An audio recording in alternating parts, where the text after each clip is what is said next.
When I awoke the next day, my hallucinations were in overdrive.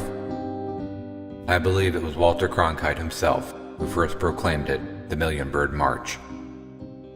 Penguins had overtaken the National Mall in Washington, D.C.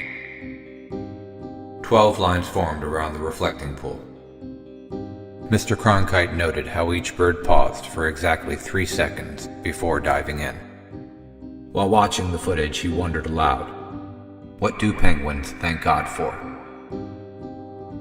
I thought it was a good question.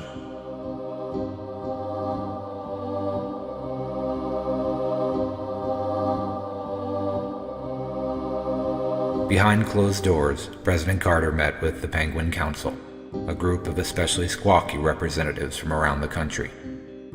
While few details were provided to the press, Walter Cronkite disclosed that President Carter agreed to assign an ambassador to the penguins.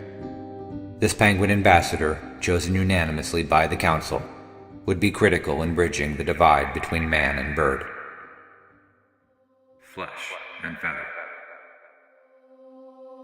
Penguins unite. What do penguins thank God for? Later that night, the mood was notably somber. The penguins were motionless, facing the reflecting pool with their beaks lowered. Only when the moon began to rise did the penguins slowly lift their heads and spread their wings.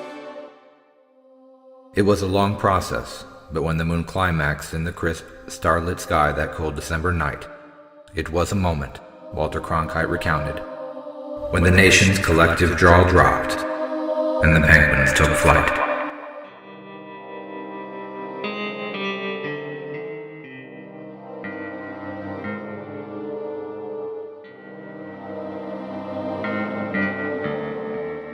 However miraculous, the launching penguins were anything but graceful. The chubby birds collided with each other awkwardly and bobbed away on the northern horizon. But once each bird had enough space to flounder without threatening another, the penguins formed a united, leaderless front and headed northeast over Baltimore, Philadelphia, New York City. I fought not to sleep that night. I didn't want to miss the penguins flying over New England, and was naturally curious to see who was selected to be the lucky ambassador. I also worried, what if, by some off chance, the penguins were looking for me? Did they know that I was in the hospital? Could they even find the tiny village of Sabbath Day Hollow?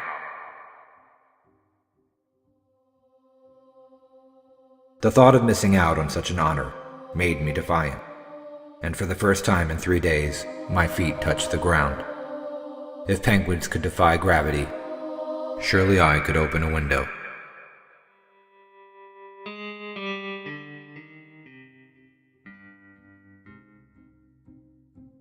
I'll never forget how disenchanted I was when I realized that the flight of penguins had been only a dream. I had so wanted to live in a world where Walter Cronkite could be rendered speechless, and where penguins could fly.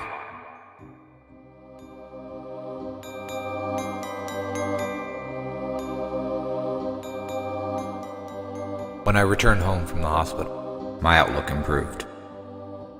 My bedroom was freezing and dusted in snow. Perched on my sill before an open window, a lone penguin waited for me.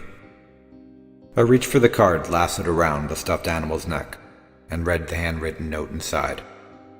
The same words I'd later find scribbled on a post-it, sticking to a photo of patient 28. Open your heart to the impossible, and the mind will follow.